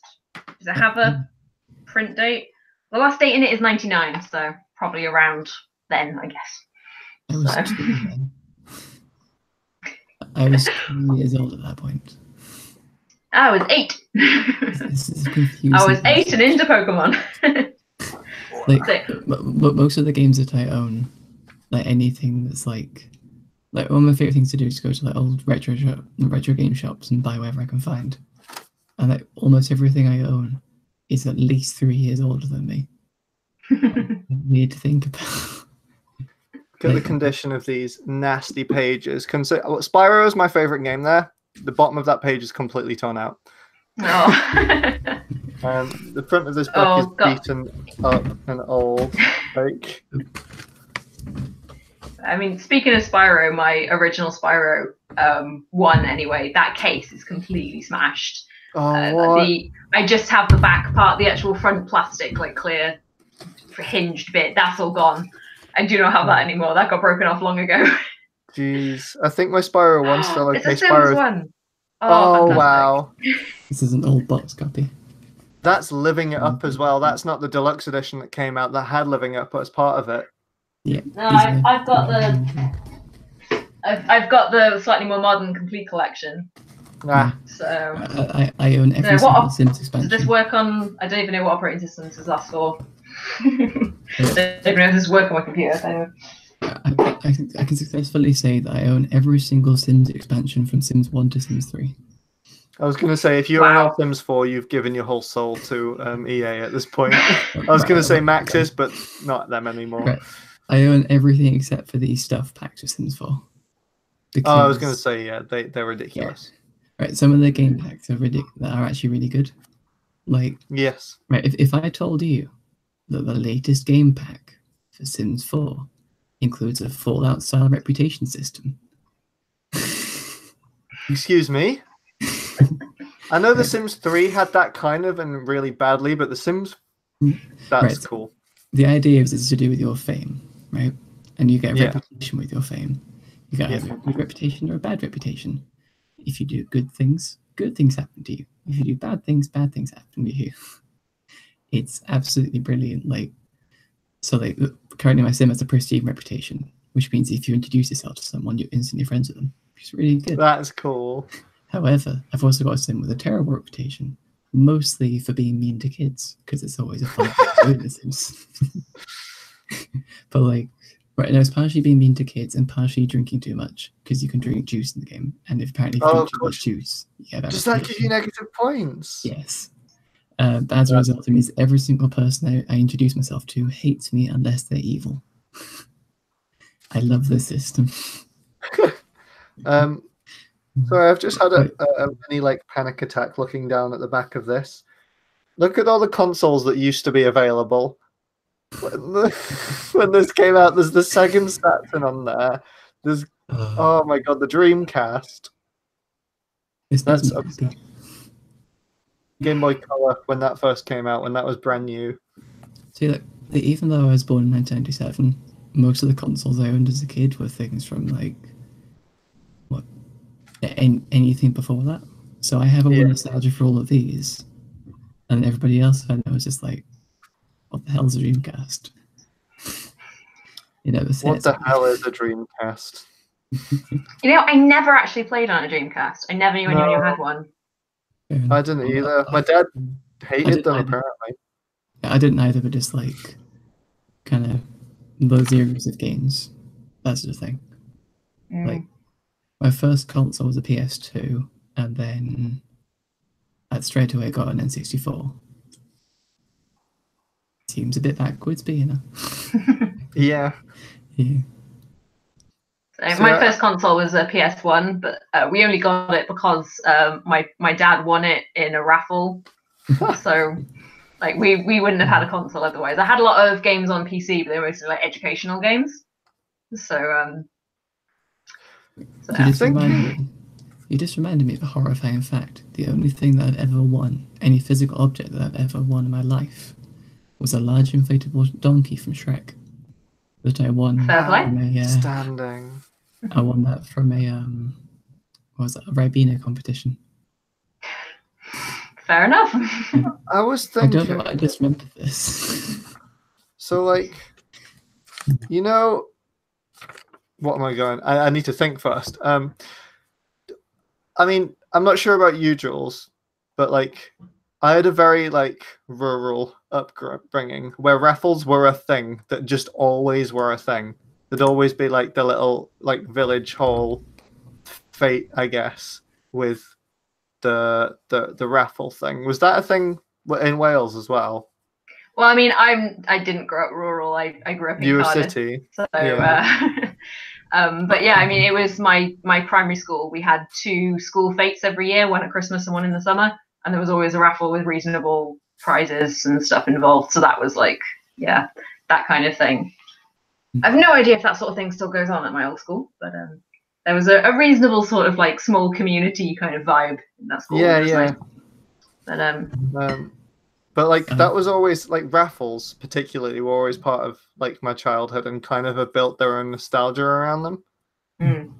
So maybe like just to kind of get the thoughts. Sorry, Dan, 1 second. Yeah, sorry. Bringing nostalgia back into the conversation. Nice. Well, like I mean, nostalgia was always there, but like to draw it away from video games for a split second. Just think weird things like that, like raffles or like going to Woolworths and nicking some pick and mix out of the shelves, or like. Oh, you didn't. I didn't know my friends This did. is why they shut down, Henry. Like the pick and mix. And the thing is, my memories of Woolworths are very video game related. Like I went to a Pokemon event in a Woolworths and things like that. So. Sorry, Dan. What were you gonna say? I was gonna say that we had raffles in my school, and like they were more charity raffle type thing, where like because it was a fairly posh, like very very private school. Pretty much the entire thing was hosted by that one parent that I knew who owned a Bugatti Veyron. Oh yeah, which is never fun when you can say that sentence. But like, what it meant was like, whenever we had the raffle, it wasn't technically run by the school, but it was to raise money for charity. And then I just remember one day thinking, hang on a minute, he's spending more money setting up these raffles than he would actually be able to just. The amount of money he's spending to set this up would be much easier to donate that to charity, and you give more money at the end of it. But like, I don't know, that's mostly the nostalgia I have for it, which then got very tainted by the sudden teenage realization the whole world is terrible. So I mean, a lot of our nostalgia, I assume, is based around video games, just because that's kind of the culture that we grew up with. Yeah. But what about? I mean, I'm just thinking indoor life, spelt with a Y. Like, what is it? SMTV Live. I mean, what Saturday morning TV shows did everyone watch? Live and Kicking was the one in my household. You were Live and Kicking, kid. That's interesting. Yeah. Dick and Dumb in the Bungalow. Yeah, they were always on. Yeah, they lasted for a long time as well, way longer than I expected them to. My friends were on them once. The end of it wasn't great. What happened? Was that the fire? No, I think it was. I can't remember if it was Dick or Dom, but one of them went on. They walked on the show with the shirt that said "Morning Wood." Oh yeah. Because it's yeah. Because the other one was it Dawn Wood? Just remind you the tone of the Yeah, I know. I know. But just like, if you understand the reference, there you go. Enjoy that comment section. But yeah, that was all I ever watched was Dick and Dom, and it had some surprisingly good messages for kids. Like, there's one episode of this kid who had a nerve ending disability where he couldn't feel any pain. Now, the way they displayed that wasn't great because they got him to run into a wall. But Jesus, it was a different time. It was a different time. He did it out of his own choice. Like, he literally said, "Oh, can I go on your show and run into a wall?" Which I guess is a bit more fair. I know. How old was this person? He was, I think, 12. Yeah, they're not old enough to understand why that you could know. That's taking advantage of a child. Yeah. No, I do remember a few episodes where they did actually have fairly inspiring messages for people with disabilities, which was good for me. Like, that one's obviously not a good example. There were a few things I get that. Yeah, they had a kid with autism who went on the show at one point. I can't remember exactly what he was doing, but it was something to do with his special interest, and he was talking about he's going into detail about his favorite thing. And I thought, hey, this is pretty good. That's what I do. I didn't know I was autistic at the time, but I know most of my childhood, as far as I can remember, was mostly just fat jokes, and that was it. Every single thing which we consume as children was just, haha, funny joke. Look at George the Jungle, he slammed into a tree. Things like that. Yeah. But then there are certain things where it kind of pops out at you. You think, that was actually a really, really wholesome thing. Yeah. Sorry. I mean, George the Jungle was quite wholesome. Sort of. The new series. Please don't. Just thinking what movies then, talking about George of the Jungle, TV shows and movies that scream nostalgia. Then, for me, the film, anything Disney from the 90s is very nostalgic. But then I don't know if that's just a bit too, too cliche. But no, I definitely agree with that. I think Disney was a big part of many people's childhood, and I think that's sort of what they capitalize on. Is their goal is to be very nostalgic. Yeah. Not in a bad way at all, but things like Pixar movies. The goal of a Pixar movie is to bring a family together closer. Every single movie has some form of element the kids are and some form of element the adults will like. And they're absolutely fantastic at generating feelings of nostalgia for adults and also giving kids something to be nostalgic about. Yeah. Nice evaluation. Yeah. Saying that my favorite movie as a kid was Alien, so I don't know what that says about me. Fair enough.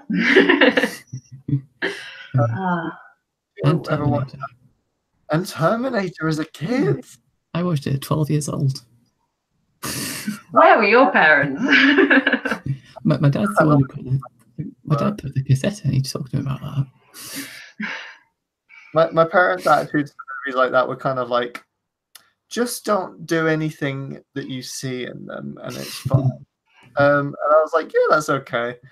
Yeah, whatever you do, child, don't pull a shotgun out of a small flower box and then also chase somebody who's riding on a motorbike in a large lorry. Don't do these things. Don't do that. You two ever watch Anastasia, the film? Wanted to watch it, never got around to it. I saw it in the cinema and when it was out, and not since, so I don't really remember it. So that animation sounds nostalgic for me. I think it was Don Bluth that did it. And every time I see, it's the cheek crease when they smile. That I can't emulate it because I don't get them bad. But you never really saw animations that did that because that studio went into so much detail with it that it's like I guess it's kind of stuck in my head with that movie, and every time I see it I get drawn back to watching that film as a kid. That and any ballad in a minor key is just nostalgic for me, mostly because of Once Upon a December. Yeah, there's a certain band that you and I know that has the initials NSP, which has a very good minor key. They do that well. Every time someone mentions minor key, the first thing I think of is First Date. So let's kill 10 guys tonight. God's sake. I think the main thing I'm torn between with this prompt is whether to go generic or very personal. Yeah. Because there are two obvious ways to go of sort of like what is the nostalgia of people of my sort of age and upbringing, and then also like specifically focusing on like doing like not necessarily like a little mini biopic or anything, but something that's more slightly more introspective perhaps. I think with the emotional, because like to do it something generically nostalgic is I'd shy away from, just because I'd worry it'd come across as too like manufactured, I guess, because the fact that it's generic, there's nothing personal to it for you. So whilst making it might come out a bit more manufactured and a bit less personal, which is what you kind of expect the personal stuff for nostalgia. But yeah, I get that you don't want to make it too specific to your interests, that it's just going to be like there's a level of myself I share online, and then there's a point that stops. So you could definitely go quite far and make it very personal with something like this.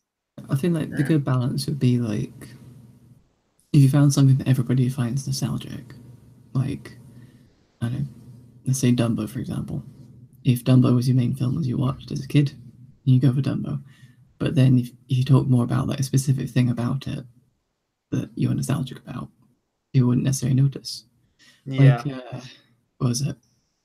Yeah, my main thing that I always watched was Thunderbirds. I absolutely adored Thunderbirds as a kid.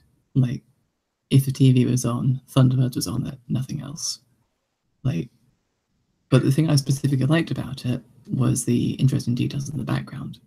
But most of the show was about obviously some form of kind of big dramatic event that's going on, which Thunderbirds have to go and save everybody from. That's what most people remember from it. But what I remember was things like watching somebody with actual real human hands instead of puppet hands putting all the levers, or like the fact that when you look inside the ships, not the ships, sorry, the actual Thunderbirds themselves, whatever they're called, they actually had a surprising amount of detail to all the switches in there. That's why I was interested in, was like, how do these things work? What does this do? What does that do? Like, kind of wanted to be in Thunderbird 2, for example. My dream was to be able to have an actual real working Thunderbird 2, which is never going to happen in a million years. But like that sort of thing is like, if you think about some form of thing that everybody in your age group would be nostalgic for, and then something specific to you which you enjoy, I feel like that could be generally a good balance. Yeah. I wish we had someone on the stream who was more of like the proper filmmakers of the group, you know, who the people I'm talking about, because like I think you're getting the feel of nostalgia into something. Yeah. Like there's a way to do that, to kind of make something feel nostalgic, even if it's not necessarily to that person. And that might be interesting to talk about, but I don't know how to talk about that. So just a thought I had. Yeah, because it would, like, I don't know what Matt's up to, but his stuff is good, and he most likely will know what he's talking about when it comes to this stuff. Matt is he went to Harry Potter Studios today, so he wasn't available. So speaking of nostalgia things, living it. I need to go back. So yes. You've reminded me I need to go back there as soon as I can, because it's very fun to be there. I'm going next month, It's a late birthday present with a couple of my friends. So looking forward to that because I've not been before. It's one of those things that just never happened. Like, I don't know why I haven't been before. It's not like it's that hard to get to. Like, just to kind of preemptively point out, because I was also excited for it, the butterbeer isn't that good. No. I feel like it's important to kind of let the disappointment out now. Things like that, because as like if you watch my videos, then you know, like, I don't have a sense of smell, so a lot of things like that, like a lot of things that are supposed to be really interesting anyway, like I can't really taste it, so it's fine. So I thought you had taste as well. I do have taste, but like a lot of those sorts of things, they're done in the smell is what makes them interesting. Okay. So I miss out on a lot of it. I get like about 10% of what most people taste, I think, is like the rough estimate of how it works. Maybe it'll taste less like water with foam on top. Maybe. So do we have any more things about nostalgia we want to talk about? Yeah. And do we want to talk about some Valentine's related stuff since it's Valentine's Day tomorrow? Yeah. So it is tomorrow. Yeah. It's like I don't pay attention because me and my boyfriend don't celebrate it because our anniversary is like a week ago. So like we've just done the celebration. I don't care about Valentine's Day. But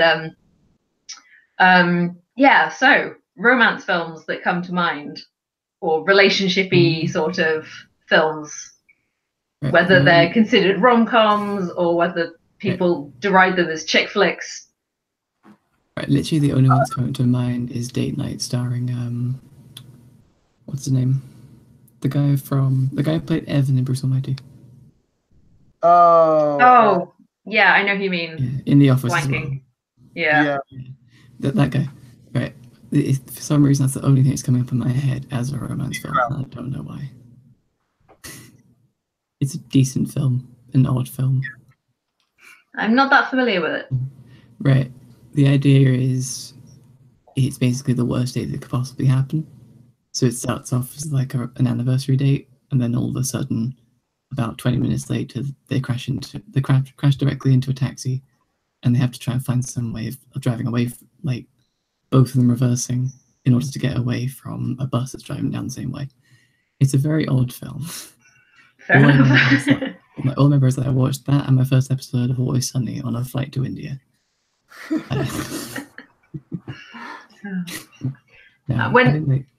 When I think of a romance film, the first one that comes to my mind is When Harry Met Sally, because I think that's probably my favourite. Yeah, I haven't seen it. But I still haven't seen that one yet either. Ah, you should. It's really good because it's one that is really nice that it's about how the people interact with each other and how like relationships do change over time, and it's one of those ones that it's really well written characters, which is nice, and like they feel very believable. And Carrie Fisher's in it as well. So yeah. I'm trying to think of other ones. The only ones I could think of are like kind of dodgy 80s ones. I don't watch an awful lot. I went through a phase as a teenager of watching a few, but they weren't necessarily good. So it was mostly, or at least they dated badly. A lot of those sorts of ones where if you watch it now, you just cringe and like, oh yeah. You know. It was mostly rom-coms that I'd ever watch. So, like things like 50 First Dates, which again has not aged well. No. Love Actually, wow, too many times. That although I'd class that more as a Christmas film, that is technically a rom-com, isn't it? Yeah. I think we talked about that quite a bit on the previous streams. We talked about Christmas films. Yeah. Wait, what's it called? Technicallys again. What was that? Sorry, Dan? Yeah, if we're going for technicallys again. If we're going for technicallys, we could say Knocked Up was a rom-com. You could say Deadpool's a rom-com. I mean, yeah. Oh, what's it called? The Holiday. The Holiday's a good one. I enjoyed that. There's one where Jack Black plays a human being and not himself. Yes. It's unusual for that. Yeah. What about The Love Guru? Can we talk about good Christ. I have not seen that. I will never see that. I saw it in cinemas. American cringe comedy is a whole blanket of films that I cannot stand. It's okay, Love Guru is a bad cringe comedy. That doesn't make it watchable. Yeah. bad film. I watched it in cinemas because it had Jack Black in it, and it wasn't good. Could you tell me the plot to that film? Because I sure as hell don't remember it. Because there wasn't one, I don't think. Here's the plot. Jack Black. There you go. It had thingy in it as well. Austin Powers. Yeah, sorry, it wasn't Jack Black. It was, yeah. Still, yeah, even that's how little the film. This is how memorable it was. You've put a different actor into the lead role.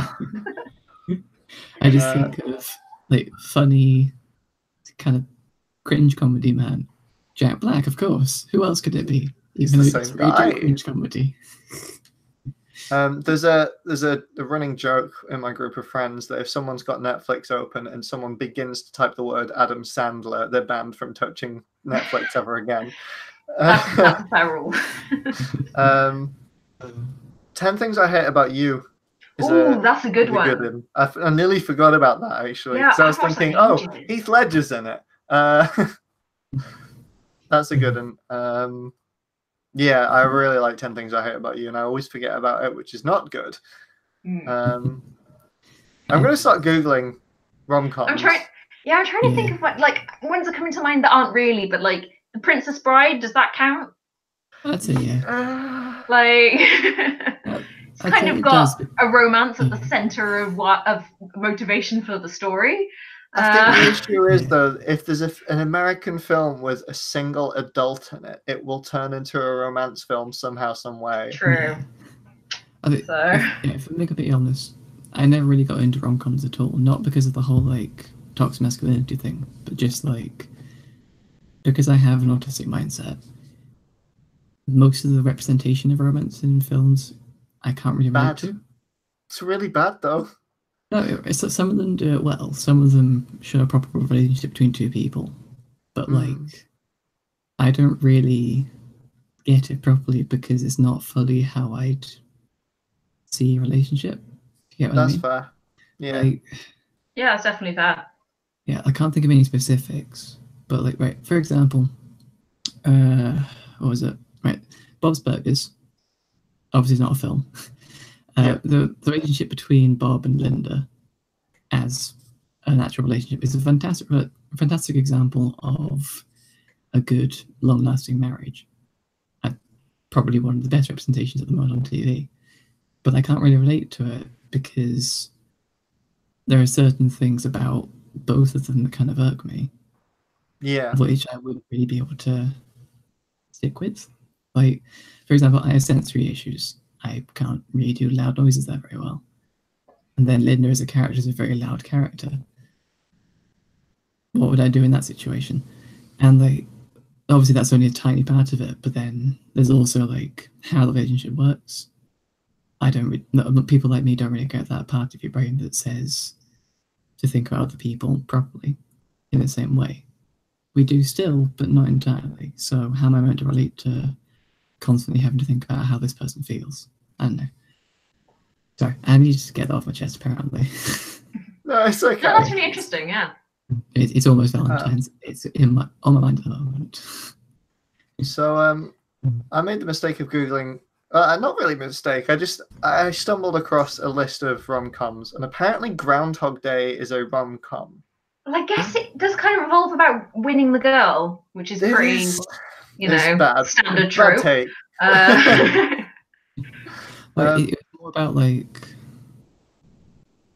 kind of he wanted life to go back to how it was, but for some reason life wasn't letting him. I think that was what they were trying to go for. Obviously, didn't do it great, but like, and they were like, "Oh, girl, fix it. There we go, done." We did it. Love was the ultimate cure. Yeah. It feels like one of the many films where they tried to make an actually decent point and didn't get it entirely right. Messed it bad, yeah. But like, we need to make this acceptable for audiences. What do? We'll butcher it. Let's do that. Interesting. Sorry. So no, you go first because it was probably still relevant. I was going to say, would you say that the Pirates of the Caribbean films count as rom-coms? If you don't count see them, where I you're don't think going there's with enough. that. I don't think there's enough comedy to put it as a rom-com, but I'd say you could definitely put it as an action romance if you wanted. Yes, yeah, definitely. I have a concept, right? Now that we've got the remakes of Pirates of the Caribbean coming soon, with no Johnny Depp in them, what if we had main female pirate lead who's a lesbian? What do you think? Like the And actual maybe real life more. pirate that existed that I can't remember her name. Yes. It was Mary Bonnet and... That's the one, yeah. Can't remember the other one's name. But I know the ones you mean, yes. Yeah, that'd be You cool. could- Though I imagine Disney would mess that up somehow because Disney. See, what they do is they'd say that was what it was going to have in it, and then it's going to be great representation, and then it wouldn't actually be there in the film. So Dumbledore's gay. Dobby has PTSD. yeah, exactly. Going back to a point you said a little while ago, Dan, that you didn't not watch the films because of toxic masculinity. That's basically the reason I didn't watch rom-com films, because I was very much girl stuff equals bad, and I would refuse to watch anything that was a rom-com unless my mum could convince me it was good on another level. Yeah, so I think that's still kind of how I see it now. Is like for me, a rom-com's only good if it's got more than just a rom-com to it. Like, if it's just only romance stuff, I can't really connect to this because that's not how life works. Yeah. But, right. Scott Pilgrim, not the best romance film, obviously. Bad take at the end of that film as well. Yeah. There are a few iffy bits in it, but like the books, like the way they do it in the books is absolutely fantastic. Yeah. So the visual novels, that is a good one for me, in my opinion, because it's not just about like Scott and Ramona. It's about Scott and Ramona and also a whole bunch of other crazy stuff that's going on. Yeah. Like, and it's about how both of them are dealing with the situation. And I feel that's what we need in more rom-coms. Like, I know, let's say you've got, you have person A and person B. They are in a relationship. These are our characters. And then for the start of it, it's just about the relationship. And then all of a sudden, like they get in some important situation. Like let's say one of them gets fired and they're trying to deal with that and they don't know what to do. That I feel is something that would be a good direction to go in with rom-coms. Because at least it's not just a relationship. That's it. It is a relationship, but it's showing the side of relationship that isn't shown at all in movies. Yeah. Like, I know this sort of thing's been on my mind for a long time. Like, rom-coms are getting stale and they need something to fix them. Like, there haven't really been many rom-coms recently. Like, I can't think of one that's been out in the last 5 years that I would consider a rom-com. That's so because they're so stale, they're gone. Yeah, people are recognizing that they're stale, so they don't know what to do, and they're just giving up on them. Like, we need someone to come along and say, "I've got a new idea, a new way to spice this up a bit." Like, Taika Waititi, make a rom-com, please. Yes, please, 100%. Could you say that the vampire movie was a rom-com? Because I feel like at least one of them was gay. What we do in the shadows. Yeah. Could it be considered a rom-com?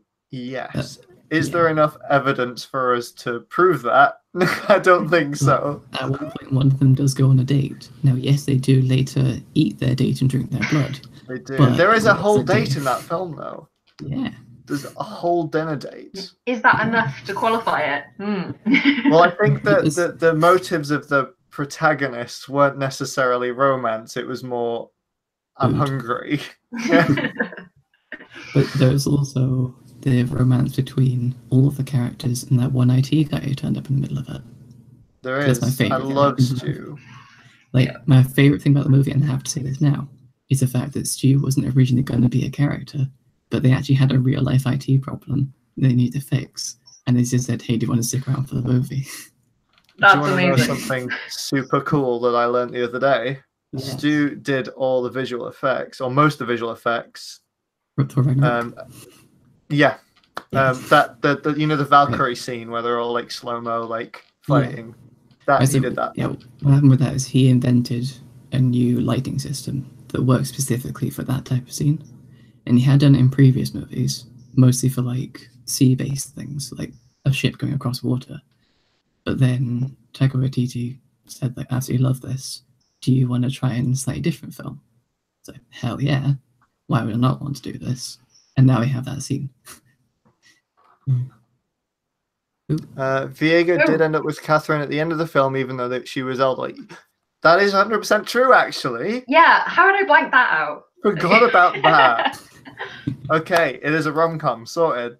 Also, hi Christopher, welcome. I apologise for being in my pajamas, just wildly here. So, did anyone ever watch There's Something About Mary? No. Not. I was a bit young when it came out to care, and it's not many, what I go back to. It is many not, ideas as to what it could be about, but none of them is going to be actually what it's about. Featuring Ben Stiller and some other. Lee Evans is in it, which is really strange because he used to act. Remember, him and Nathan Lane buy a house together. That's Lee Evans, and I'm still not over that. But also, There's Something About Mary is a rom-com, and it's so close to getting the point at the end, because it's all these men pining after Mary, and at the end of the film, Mary goes on a big speech about how all the men are just being weirdos. Like, even Ben Stiller, he's not being the best of guys at all, and he stalks her at one point. And at the end of the film, Mary goes off on this rant at all these guys who've been stalking her. And then Ben Stiller walks off crying and he goes, yeah, you're right. And then does his own little mini talk about how he's a terrible person. And he is a terrible person in that film. And he walks away and starts crying on the pier. And then she runs up behind him for some reason and goes, actually, you're the one that I love. And then the film ends like that. It was like, that film was so unbelievably close. That feels like a last minute decision sort of thing. Yeah. That almost feels like they screened it to test audiences, and they were sad that they didn't end up together at the end or something. Yeah. So that film also had a lot of really bad takes in it anyway, though. Not the greatest representation for people with Asperger's or anything like that. It's not good. I don't recommend this film because there's some real shocking takes. I say myself. Nice. I generally prefer to watch this sort of movies because, like, it shows how people think we act. You know what I mean? Like, was it Rain Man? Everyone always says Rain Man's a fantastic representation for autistic people. It's not. We're not like this. This is a savant, not an autistic person. But like, I find them interesting to watch because it shows kind of how not to do it, and then you can move on from there. Yeah. Like, what was it? The Good Doctor. Brilliant show. Fantastic show. It shows exactly what it's like to have autism if you have kind of savant stuff as well, but also shows general autistic life stuff. That's the only thing I can think of at the moment that shows it right. But like watching the other ones and seeing how they do it wrong shows kind of the key differences, like where the Good Doctor's getting it right and where everything else getting it wrong. You can kind of compare between the two. Like, but yeah, sorry. That was okay. Yeah. We seem to have lost the camera for you at the moment, but we can still hear you fine, Dan. So I often do feel that rom-coms take advantage of the fact that they're rom-coms I mean, it's probably like not a conscious thing, but rom-coms often feature someone from like a vulnerable group being bullied in some way, or they're the butt of a joke or something like that. And I feel that rom-coms try and get away with it more. Yeah. It's usually the male lead being bullied. Yeah. Like, I guess it's a simple way to make them sympathetic to the audience, I guess. Like, just a really quick way to be like, oh, look, their life is hard because of this thing. You like them. Move on. And plus the reasoning is usually like something that you wouldn't be bullied about in school. Yeah. Or in any situation. It'll be like, I was bullied because my nose is slightly bigger than everybody else's. They always go down the ugly route as well, and I don't think minus Shrek, I don't think I've seen a film that goes, no, it's okay, that's fine to look like that. Don't worry. Shrek did do that, and then the last film came out where all of a sudden Fiona's very sexy. Yeah. I haven't seen past Shrek 3, so. It's like Shrek did a lot of things. It was the first film to do a lot of things, and one of them was a nice kind of positive message about your appearance. Like, it doesn't matter necessarily how you look. Those two still love each other. Yeah. Is our conclusion so far that the only good romance film is Shrek? Shrek, yeah. I do want to point out an additional one, because this is an important thing to mention at all times. Love, Simon was a thing. What do we think? I haven't seen that. I still haven't seen that. Very good film. Like, it does the bullying trope, but he's bullied for something he'd actually be bullied about. Yeah. It does the kind of, well, like, what's it called? Not necessarily stalkery trope, but that type of thing of like somebody who you don't know is interested. Kind of the secret admirer type thing is what I'm going for. But it does it in a good way. It has a few flaws, like a few kind of editing things I didn't particularly like, and a few parts of the story it didn't entirely make sense. Yeah. Like a few things that could have been explained better.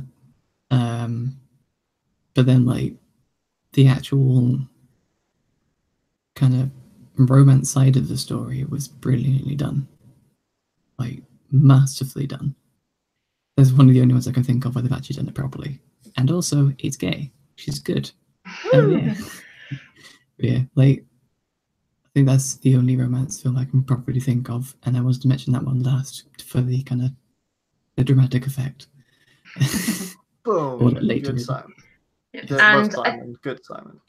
Yes. And that's probably a good note to end on, since we have been live for We've 2 gone for hours now, which is usually my like, right, we should stop now point. So, yeah. So our conclusion is watch Shrek and love Simon. That's the only romance you need. And then keep watching them on repeat until you get a perfect idea in your head of how to make an even better film. That's how we progress. Yes. Love Simon 2 featuring Shrek. Directed by Taika Waititi. Shrek 5 oh my featuring god, yeah. Simon. Shrek 5 featuring Simon. What do you think of this? Anyway. All right, well, thanks both of you for joining me on this. And thanks, Jamie, for joining us earlier. Sorry, internet problems. Technology always lets us down. And thanks to everyone who's watched and popped in the chat through this. And yeah, it's been a good one, even though we did ramble a lot. Yeah, sorry. It was bound to happen. As soon as we started talking about things we were nostalgic for, we were all just like, ooh, and then this thing. So yeah. This is why I shouldn't join these streams. Everyone I've been in ends on a tangent. And they go off on tangents anyway. So right, well, we'll draw that to a close. Thanks everybody for joining us this live stream. Then we look forward to seeing what films people make for nostalgia, and we'll be live streaming again around this sort of time in the month next month. So great. See you all in a month's time. Bye. Bye. Bye.